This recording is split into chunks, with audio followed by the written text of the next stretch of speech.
شب معراج منانا کیسا ہے؟ 27 رجب کی تاریخ کو بہت سارے لوگ شب معراج مناتے ہیں اور 27 رجب کو روزہ بھی رکھتے ہیں. نہ تو شب معراج منانا جائز ہے اور نہ اس دن روزہ رکھنا یہ ثابت ہے، بلکہ معراج کون سے مہینے میں ہوئی یہ بھی کنفرم نہیں ہے. تاریخ تو چھوڑ دو، مہینہ بھی کنفرم نہیں ہے. اس لیے شب معراج کے نام سے کوئی رات منانا بدعت ہے، غلط ہے، جائز نہیں ہے، اور اگر کوئی کرتا ہے تو وہ توبہ کرے اور باز آ جائے. شب برات کی اصلیت کیا ہے؟ کیا ہم شب برات منا سکتے ہیں؟ یہ ایک سوال آیا ہے. دیکھیے ایک بات سمجھ لیجئے، اسلام میں کوئی شب برات نہیں ہے. شب برات اصل میں براعت ہے. برات کا مطلب نجات. 15 شعبان کی رات کو بہت سارے لوگ شب برات کہتے ہیں یا لیلۃ البرات کہتے ہیں، اور یہ عقیدہ رکھا جاتا ہے کہ آج کی رات اللہ تعالیٰ جہنم سے آزاد کرتا ہے. مگر 15 شعبان کی رات کے بارے میں کوئی بھی صحیح حدیث موجود نہیں ہے، نہ نبی سے کوئی خاص عمل موجود ہے.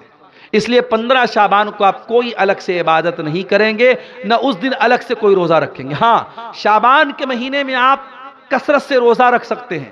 اللہ کے پیارے نبی اکثر شعبان میں روزہ رکھتے تھے، بلکہ جن عورتوں کے روزے چھوٹے ہوئے ہیں، جو عورتوں کے نیچرل روزے چھوٹے رہتے ہیں، ان کو بھی چاہیے کہ شعبان میں وہ جلدی سے پورا کر لیں تاکہ اگلے رمضان میں پھر پرانا روزہ باقی نہ رہے. جو بھی پچھلے سال کا روزہ باقی ہے شعبان میں عورتیں پورا کر لیں تو بہتر ہے، کیونکہ اللہ کے نبی صلی اللہ علیہ وسلم اکثر شعبان میں روزہ رکھتے تھے، اور اماں عائشہ بھی اسی مہینے میں روزہ رکھتی تھی تاکہ ان کے روزے کی قضا پوری ہو جائے. تو بہرحال شب برات کی کوئی اصلیت نہیں ہے، اس کے تعلق سے کوئی بھی صحیح حدیث موجود نہیں. اللہ تعالی ہم سب کو نیک عمل اور اچھی سمجھ کی توفیق عطا فرمائے.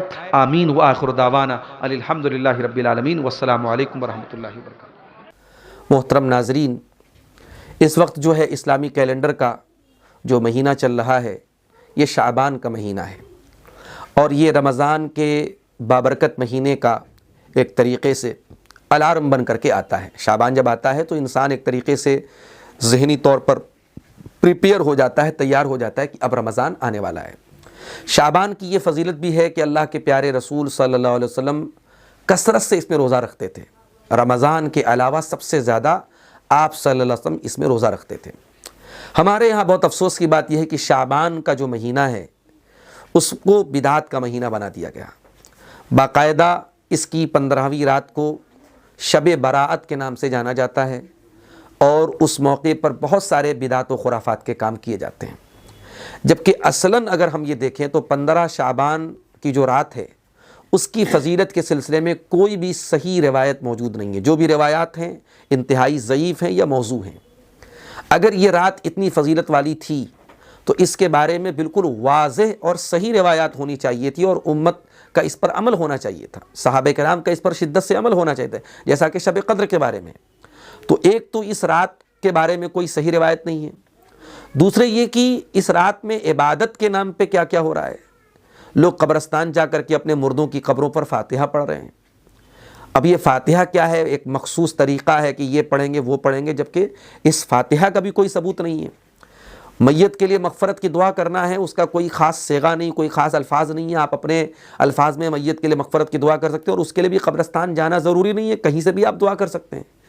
اس رات میں خاص طور سے قبرستان کو چراگاہ کرنا، سجانا، اور پھر مردوں کی قبروں پر جا کے فاتحہ پڑھنا، اور اس کے بعد مسجدوں کو سجانا، لائٹنگ کرنا، رات بھر جو ہے پروگرام کرنا، مسجدوں میں بیٹھ کر تلاوت کرنا، یعنی پوری ایک مخصوص شکل دے دی گئی اس رات کو. اور ابھی ایک بھائی کا سوال آیا کہ اس دن جو ہے 15 شعبان کا جو دن ہے اس کو شب برات کا دن بولتے ہیں. باقاعدہ ایک فیسٹیول کے طور پہ ہمارے ہندوستان وغیرہ میں منایا جاتا ہے، تو اس دن لوگ دعوت بھی دیتے ہیں. تو سوال پوچھا گیا کہ دعوت میں جا سکتے ہیں؟ نہیں جانا چاہیے. اس طریقے کی دعوتیں جو بدعت سے ریلیٹڈ ہیں، دین سے ریلیٹڈ ہیں، اور دین بنا کر کے ان کو ایک جو ہے فیسٹیول بنایا گیا جبکہ اس کا کوئی ثبوت نہیں ہے، اس ایسی دعوتوں میں شامل نہیں ہونا چاہیے. اور اس موقع پر بہت ساری جگہوں پہ حلوہ بھی بنایا جاتا ہے. اور صاحب اس حلوے کی بھی ایک کہانی گھڑی گئی کہ اللہ کے نبی صلی اللہ علیہ وسلم غزوہ احد میں گئے تو آپ کا دانت ٹوٹ گیا، تو اس میں آپ نے حلوہ بنا کے اس کو استعمال کیا، تو اس لیے ہم اس پر عمل کرتے ہیں. عجیب و غریب بے سر پیر کی بات ہے. غزوہ احد ہوا ہے شوال میں، آپ جو ہے حلوہ کھا رہے ہیں شعبان میں. 3 مہینہ پہلے کھا رہے ہیں آپ، 2 مہینہ پہلے۔ اس کے بعد غزوہ احد میں اللہ کے نبی کا دانت ٹوٹا تھا، یقیناً یہ آپ کے ساتھ ہوا تھا، لیکن آپ نے حلوہ استعمال کیا، اس کا کوئی ثبوت نہیں ملتا، اور اگر آپ نے حلوہ استعمال بھی کیا تو ایک مخصوص وجہ تھی، اس کو ہم ایک سنت بنا کے جو ہے اپنا الو سیدھا کر رہے ہیں۔ تو اصل میں غور کرنے سے یہ معلوم ہو رہا ہے کہ ہندوستانی ماحول میں غیر مسلموں کے ساتھ رہتے ہوئے ان کی بہت ساری ان کے کلچر کی چیزیں ہمارے مسلمانوں نے اڈاپٹ کر لی۔ ان کی دیوالی کو ہم نے شب برات بنا دیا، جس طریقے سے ان کی دیوالی پہ گھروں کو دیپ سے سجاتے ہیں، ہمارے یہاں مسجدوں کو سجا رہے ہیں، گھروں کو سجا رہے ہیں۔ جن کے یہاں سال بھر میں کبھی گھر کی صفائی نہیں ہوتی، شب برات میں صفائی ہو رہی ہے۔ جن کے یہاں سال بھر میں کبھی مسجدوں میں لائٹنگ نہیں ہوتی، شب برات میں لائٹنگ ہو رہی ہے۔ پھر ہمارے غیر مسلموں کے یہاں دیپاولی کے موقع پہ آتش بازی ہوتی ہے، مسلمان بھی دھڑلے سے آتش بازی کر رہا ہے، بے شمار امت کا پیسہ خرچ ہو رہا ہے آتش بازی کے اوپر۔ تو یہ بہرحال ایک بدعت ہے اور بہت ہی قبیح بدعت ہے، ٹھیک ہے۔ شب برات کے نام پہ اس طریقے سے جاگنا، عبادت کرنا، اور پھر یہ بھی عقیدہ رکھا جاتا ہے کہ صاحب مردوں کی روحیں لوٹتی ہیں، ہمارے باپ دادا کی روحیں آتی ہیں۔ اللہ اکبر! مرنے کے بعد انسان کا ہم سے کوئی تعلق ہی نہیں بچتا ہے۔ اللہ تعالیٰ نے سورہ مومنون میں فرمایا قرآن کے 18ویں پارے میں کہ حتیٰ اذا جاء احدهم الموت قال رب ارجعون، کہ جب انسان کے اوپر موت آتی ہے انسان کہتا ہے کہ اے میرے رب مجھے دوبارہ دنیا میں لوٹا دے، لعلی اعمل صالحا، تاکہ میں نیک عمل کر لوں۔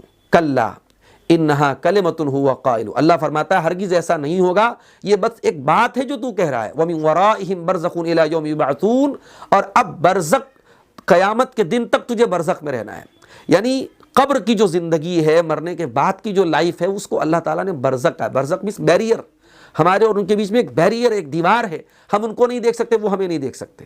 تو روح کے واپس آنے کا تو کوئی سوال ہی نہیں ہے۔ یہ تمام کہانیاں گڑی گئی ان بدعات کو پروموٹ کرنے کے لیے۔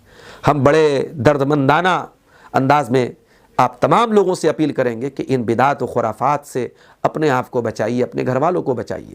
دین میں کھوٹا سکہ نہیں چلتا۔ من احدث فی امرنا ھذا ما لیس منہ فہو رد، اللہ کے پیارے رسول صلی اللہ علیہ وسلم فرمایا کہ جس نے ہمارے دین میں کوئی ایسا کام نکالا جو دین میں سے نہیں ہے، وہ کام مردود ہے، وہ کام ریجیکٹ کر دیا جائے گا۔ اللہ تعالیٰ کو اس کا ثواب ملنا تو بہت دور کی بات ہے۔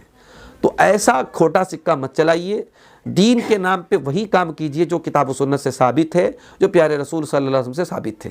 یہ چند باتیں شب برات کے، اور شب برات کے تعلق سے یہ بھی عقیدہ رکھا جاتا ہے کہ وہی رات ہے جس رات میں قرآن اترا۔ بالکل یہ قرآن کے خلاف ہے یہ عقیدہ رکھنا۔ قرآن اس رات کو لیلۃ القدر کہتا ہے، اور قرآن خود کہہ رہا ہے کہ رمضان میں قرآن اترا۔ تو سیدھی سی بات ہے کہ جس رات میں قرآن اترا ہے، جو قدر کی رات ہے، وہ رمضان کے اندر آئے گی، اور وہ رمضان کے آخری عشرے میں ہمیں تلاش کرنے کا بھی حکم ہے۔ تو شب برات جس رات کو کہا جاتا ہے، نجات کی رات جس کو بولا جاتا ہے، اور اس کے بارے میں یہ عقیدہ رکھنا کہ قرآن کے نزول کی رات ہے، یہ بھی بالکل غلط بات ہے، اور یہ بے سر پیر کی بات ہے۔ واللہ اعلم بالصواب، والسلام علیکم ورحمۃ اللہ وبرکاتہ۔